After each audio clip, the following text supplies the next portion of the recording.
1. 들어가며. 유체이탈이라는 것이 쉬운 듯하면서도 어렵고 그렇지요. 누구나 마음먹은 대로 쉽게 할 수 있다면 좋을 텐데 그렇지를 못해서 아쉬운 부분이 있는데요. 오늘 말씀드릴 내용은 유체이탈과 혼동하기 쉬운 꿈으로의 이탈 혹은 꿈속 이탈을 유체이탈과 구분하는 방법에 대해 말씀을 드릴 텐데요.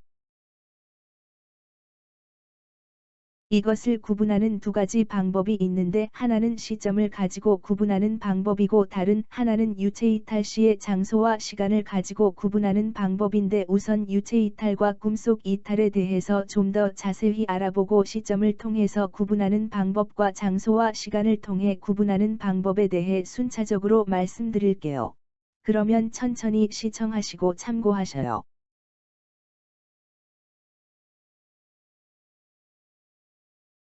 2.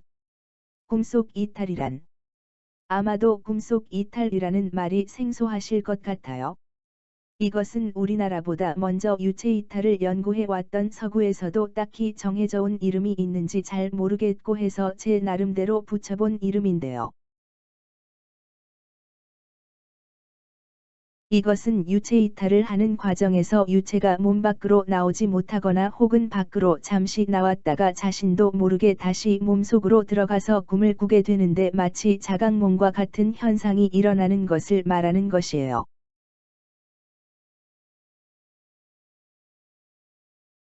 다시 말씀을 드리면 우리가 잠을 자다가 진동을 느끼고 유체이탈을 시도하는 과정에서 유체가 몸 밖으로 나오지 못하고 그 상태에서 꿈을 꾸거나 유체가 몸 밖으로 나와서 아주 잠시 활동을 하다가 몸속으로 들어가 버리는 일이 생기는데 이것은 우리의 의식이 약해져 있어서 유체가 활동할 힘을 잃고 몸으로 복귀하는 것인데요.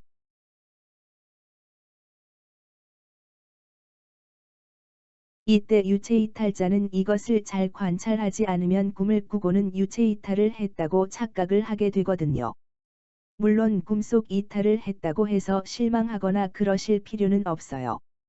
이것은 초보분들에게 흔히 나타나는 현상이지만 숙련자들에게도 곧잘 일어나는 일이기에 혹시 초보분들이 꿈속 이탈을 하셨다고 해서 실망하실 필요 없다는 점을 미리 숙지하시면 좋을 것 같아요. 3. 유체이탈과 꿈속 이탈 구분하기. 우선 유체가 몸 밖으로 나올 때 의식을 분명하고 또렷하게 가지려고 노력하는 것이 중요한데요. 이것은 유체가 몸으로 돌아가는지 아닌지를 분명하게 인지할 수 있는 바탕이 되거든요.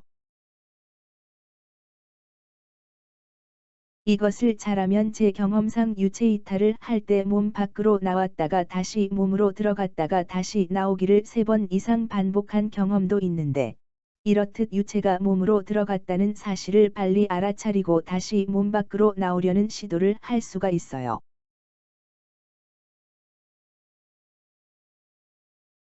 이것을 인지하지 못하면 몸 밖으로 나왔다가 다시 몸으로 유체가 들어갔는데도 실제 유체이탈을 한 것으로 착각하고 자각몽을 꾸게 되는 경우가 생겨요.